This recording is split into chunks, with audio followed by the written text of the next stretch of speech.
Hello students, क्या हाल है। तो आज हम लोग वैसे बात करने वाले हैं दो मेन टॉपिक पर, देखा जाए तो तीन टॉपिक पर, ठीक है। जैसे कि आप सबको पता है और न्यूज़ मिल ही गया होगा आप सबको कि क्लास 12th का बोर्ड एग्ज़ाम कैंसिल हो चुका है, ठीक है।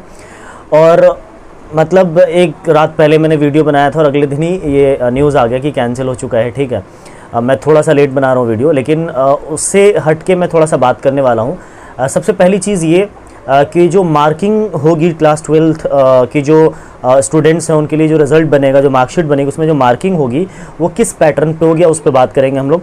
सेकंड पॉइंट हमारा रहेगा कि सर जो जनरली रिज़ल्ट है वो रिज़ल्ट कब आने वाला है, ठीक है, यानी रिज़ल्ट का एक्सपेक्टेड डेट क्या है।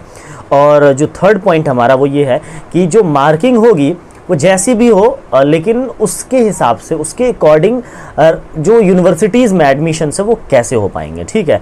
तो आज हम लोग इन तीन टॉपिक पे बेसिकली बात करने वाले हैं। सबसे पहला टॉपिक देखते हैं हम लोग कि जो मार्किंग है, जो रिजल्ट आएगा वो मार्किंग किस पैटर्न पे की जाएगी। तो देखो दोस्तों, जिस तरह से आपने क्लास 10th के बोर्ड एग्जाम्स कैंसिल हुए थे तो उस टाइम पर जो न्यूज़ आई थी कि इस तरह से ऑब्जेक्टिव क्राइटेरिया है उनका जो मार्किंग करने का, वो इसमें भी लागू किया जा रहा है, वही चीज़, सेम चीज़ लागू किया जाएगा। इसमें जो मार्किंग होगी वो बेसिकली देखा जाएगा आपके तीन एग्जाम्स को। जैसे फॉर एग्जांपल आपके जो बीच में स्कूल में एग्जाम्स हुए थे, लाइक उसको हम लोग यूटी बोल दो या जो भी बोलो, या मिड टर्म बोलते हैं हम लोग उसको, तो उसके बेसिस पर एक तो मार्किंग होगी। दूसरा कुछ परसेंटेज लिया जाएगा आपके हाफ ईयरली पर, राइट, हाफ ईयरली एग्जाम हुए होंगे आपके 12th क्लास में, तो उसके बेसिस पर भी कुछ परसेंटेज वहाँ से निकाले जाएंगे। और कुछ परसेंट आपके, कुछ नहीं बल्कि जो ज़्यादातर जो परसेंटेज ऑफ मार्क्स निकाले जाएंगे वो आपके प्री बोर्ड पे निकाले जाएंगे, राइट, जो आपने प्री बोर्ड दिए हैं, ठीक है। तो इन तीन एग्जाम्स के पैटर्न पे, इन तीन एग्जाम्स के बेसिस पे ही आपकी मार्किंग होगी। और मार्किंग जनरली चाहे जैसी भी हो, नॉर्मली वो डिपेंड करता है, क्योंकि देखो आपका जो प्रैक्टिकल के जो आपके मार्क्स है वो जा चुके हैं बोर्ड में, है ना। तो अब जो बचे मार्क्स, जो बचे हुए मार्क्स है प्रैक्टिकल को छोड़ के, तो वो मार्किंग डिपेंड करता है आपके जो एग्जाम्स हुए हैं, जो तीन एग्जाम मैंने अभी बताया, उन एग्जाम्स पे डिपेंड करते हैं, ठीक है। अब हम बात करते हैं सेकंड पॉइंट कि सर रिजल्ट कब आएगा। तो जो रिजल्ट का एक्सपेक्टेड डेट अगर बताया जाए तो अकॉर्डिंग टू मी जो रिजल्ट का एक्सपेक्टेड डेट है वो है जुलाई, यानी जुलाई के मिड में, या मिड जुलाई, या आप ऐसे मान के एवरेज लेके चलो कि स्टार्टिंग जुलाई से मिड जुलाई तक आपका रिजल्ट आ जाएगा। बिकॉज कम से कम इनको असेस करने में, इस चीज़ को दो महीने तो मिनिमम लग जाएंगे, ठीक है। तो अभी आपको पता है कि अभी ये चल रहा है जून, यानी जून फर्स्ट वीक है ये, तो जून फर्स्ट वीक मान लो, और जुलाई मिड तक या एंड तक, तो 2 महीने लगभग हो ही जाते हैं। तो नॉर्मली इसमें आपका रिजल्ट डिसाइड हो जाएगा, ठीक है। बहुत से बहुत लेट हुआ तो जुलाई एंड, इससे ज़्यादा लेट होने वाला नहीं है, ठीक है।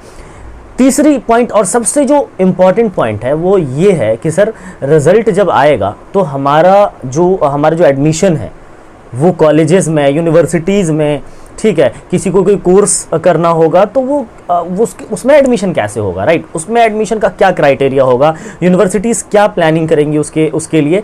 तो देखो, मैंने बहुत सारी जगहों से बहुत सारे न्यूज़ मैंने पढ़े हैं, मैंने स्टडी किया, उसके बाद मैं आपके सामने ये बात रख रहा हूँ कि बहुत सारे यूनिवर्सिटीज़ और बहुत सारे जो कंपनीज या बहुत सारे जो ऐसे इंस्टीट्यूट्स होते हैं, और उन्होंने इस महामारी को देखते हुए और ऐसे सिचुएशंस को देखते हुए, जो क्रिटिकल सिचुएशन चल रहा था उसको देखते हुए, उन्होंने अपने एडमिशन के प्रोसेस को, अपने एडमिशन के डेट्स को भी उन्होंने एक्सटेंड कर दिया है। मतलब कि आपका साल बर्बाद नहीं होगा, आपका एडमिशन इसी ईयर में होगा, और वो सेशन, इसी सेशन में आपका, आपकी जो भी कोर्सेज हैं नॉर्मली, वो आपका आप ग्रेजुएशन में एडमिशन ले रहे हो, या आप किसी बीटेक में, या फिर कोई दूसरे एग्जाम्स आप जनरली पास आउट करते हो या आप क्रैक करते हो, तो उसके हिसाब से जो आपका सेशन होगा वो सेशन यही साल होगा, यानी कि 2021 ही होगा। आपका साल बिल्कुल बर्बाद होने वाला नहीं है। तो यूनिवर्सिटीज़ ने अपने डेट्स को एक्सटेंड कर दिया है, जितनी कॉम्पिटिटिव एग्जाम्स होते हैं वो अपने डेट से आगे होंगे। तो जाहिर सी बात है, आपको अच्छी तरह से पता होगा या पता होना चाहिए कि एग्जाम्स, जो डेट्स ऑफ क्या कहते हैं एडमिशन है, वो आगे होने की वजह से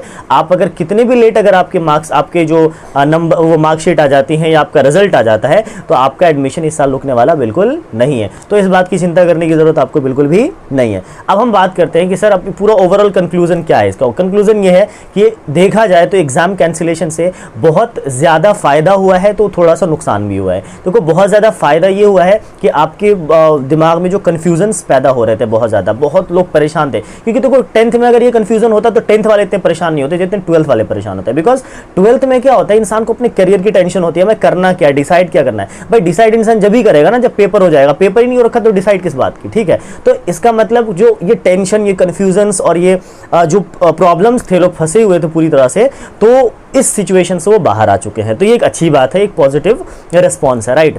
दूसरा जो सबसे यानी कि जो लॉस है आपका देखा जाए तो वो एक छोटा सा लॉस ये है, छोटा सा क्या देखा जाए तो बड़ा भी है और माना देखे तो छोटा भी है। यानी लॉस सबसे बड़ी चीज़ ये है कि आपके अगर एग्ज़ाम नहीं हुए तो आप अपने बारे में असेस नहीं कर पाओगे, अपना असेसमेंट आप नहीं कर पाओगे कि हमारा परफॉर्मेंस एग्जाम में कैसा रहता अगर एग्जाम होता तो ये जो क्वेश्चन मार्क है ना, ये आपके दिमाग में हमेशा बना रहेगा, राइट, कि यार अगर एग्जाम हो गया होता हमारा तो क्या पता हम अच्छा कर लेते, या एग्जाम नहीं किसी ने सोचा रहे एग्जाम अच्छा हुआ नहीं हुआ क्योंकि हमारे मार्क्स कम आते। तो आप ये मान के चलो कि जनरली आप ऐसा कर सकते हो नॉर्मली कि आप अपने हिसाब से जहां पढ़ते थे पहले या खुद से आप चाहो तो एक क्वेश्चन पेपर तैयार करो अच्छे से, आप खुद का असेसमेंट करो प्लीज, क्योंकि इससे क्या होगा आपके अंदर इंप्रूवमेंट पैदा होगी और आपके अंदर इस बात को आप जान पाओगे कि आप किस फील्ड के लिए ज्यादा बेटर हो, राइट, और उस फील्ड में आप आराम से जा सकते हो। आई होप कि वीडियो आपको पसंद आया होगा। अगर आप इस चैनल पर नए हैं तो प्लीज जल्दी से सब्सक्राइब करें और बेल आइकन प्रेस करें, और लाइक एम रखते हैं 100, यानी 100 लाइक्स होने चाहिए।